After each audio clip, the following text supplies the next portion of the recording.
Okay. Do you want to introduce yourself? Nah, not really. I don't know, I'm just a fucking kid who grew up in the Inland Empire area of Southern California, Riverside. I grew up like any other kid, but it wasn't until about 1990, I was 13 years old, where I actually like started doing graffiti. And here I am now, still an overgrown child, still obsessed with writing my name on walls.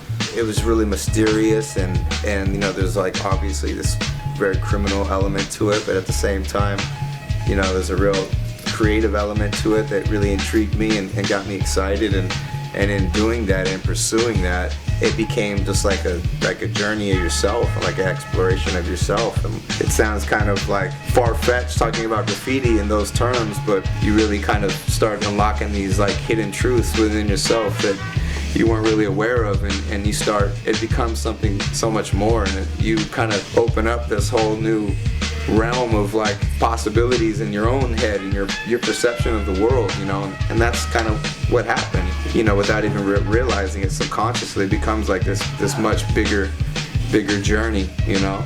There was a kid at school who had a copy of the book Breaking Art, and I jacked him for that book. I wouldn't even know where to get it, you know what I mean? I was like this dumb, ignorant kid.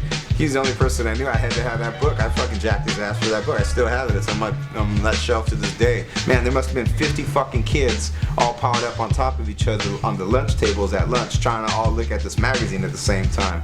I think, well, I mean, obviously the internet came along and changed the game for everybody. The internet empowered the individual. Now anybody who's interested can have instant access to anything they want, and you know, at the risk of sounding like a kind of bitter old timer, it's just like easy now. You know what I mean? It's like, before, to get a fat cap, you have to go, I'd ride the bus all day long, going to all these stores, taking off any aerosol product I could find, and go home and test them all out, trying to find a good fat cap, and then hopefully you remember what tip you got that can from. You have to go back. And it's a store, I'd have like 10 tips and store them all in a glass jar, soaking in nail polish remover, because you didn't want them to clog up, because you fucking make that tip last forever.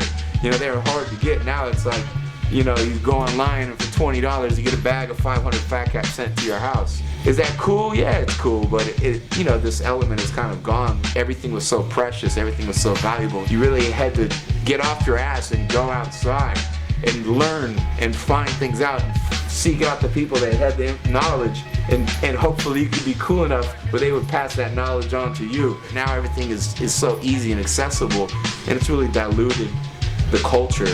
That's a corny, really fucking cheesy word at this point now, because all these things that are referred to as culture, there's no fucking sneaker culture, streetwear culture. Give me a fucking break. It's a joke, you know what I mean? Like, there's no culture to be had in like sitting on your ass on the internet and ordering t-shirts and fucking sneakers off the internet. That's not culture, that's fucking gay.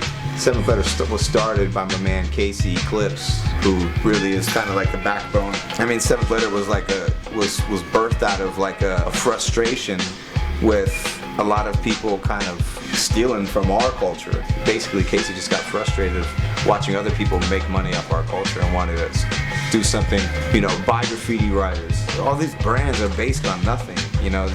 I don't want to be a fucking hater, but I mean, fuck it, I'm just gonna call it like it is. A lot of these like streetwear brands, like, what the fuck about them is street?